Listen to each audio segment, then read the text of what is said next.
دین حق کے نظام میں عفو و درگزر، برابری، محبت، پیار اور ایک دوسرے کو معاف کرنے کا سبق ملتا ہے۔ دنیا کے سارے نظام مذہبی رواداری کے تعلق سے خالی ہیں۔ ایک انسان دوسرے انسان کا دشمن ہے۔ اگر کسی قبیلے اور خاندان میں لڑائی ہوتی تو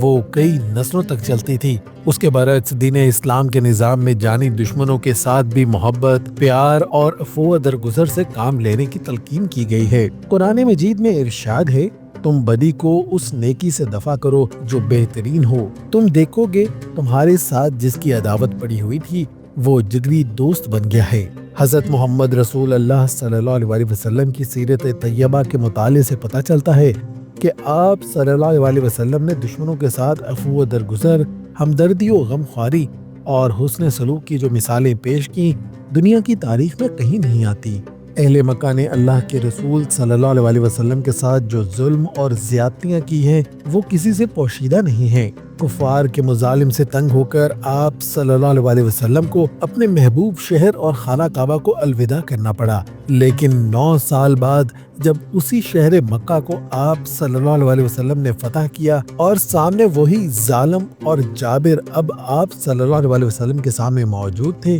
جنہوں نے اسی شہر میں آپ صلی اللہ علیہ وسلم کو پورے خاندان سمیت شیب ابی طالب کی گھاٹیوں میں محصور کر کے مکمل بائیکاٹ کیا تھا، آپ صلی اللہ علیہ وسلم کی مخالفت میں پوری توانائی صرف کر دی تھی، جب آپ صلی اللہ علیہ وسلم اسی شہر مکہ میں فاتحانہ داخل ہوئے، لوگ یہ سمجھ رہے تھے کہ محمد صلی اللہ علیہ وسلم پرانے مظالم کا بدلہ لیں گے، لیکن حضرت محمد صلی اللہ علیہ وسلم نے ان کی توقع کے خلاف یہ اعلان کر دیا، آج تم سے کوئی پوچھ پکڑ نہیں، اللہ تمہاری غلطی کو معاف کرے گا، جاؤ تم سب آزاد ہو۔ وحشی بن حرب جو رسول اللہ صلی اللہ علیہ وسلم کے عزیز ترین چچا حضرت حمزہ رضی اللہ تعالیٰ عنہ کا قاتل تھا، حضرت ہندہ جس نے حضرت حمزہ رضی اللہ تعالیٰ عنہ کا سینہ چاک کر کے دل و جگر کو چبایا تھا، سب کو معاف کر دیا۔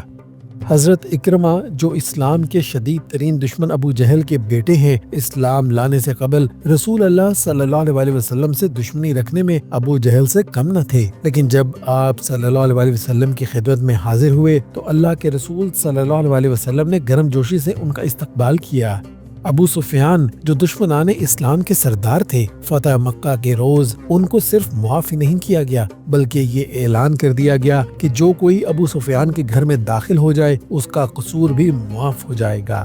دین حق کا نظام اپنے پیروکاروں کو ایک دوسرے کو معاف کرنے کا نہ صرف حکم دیتا ہے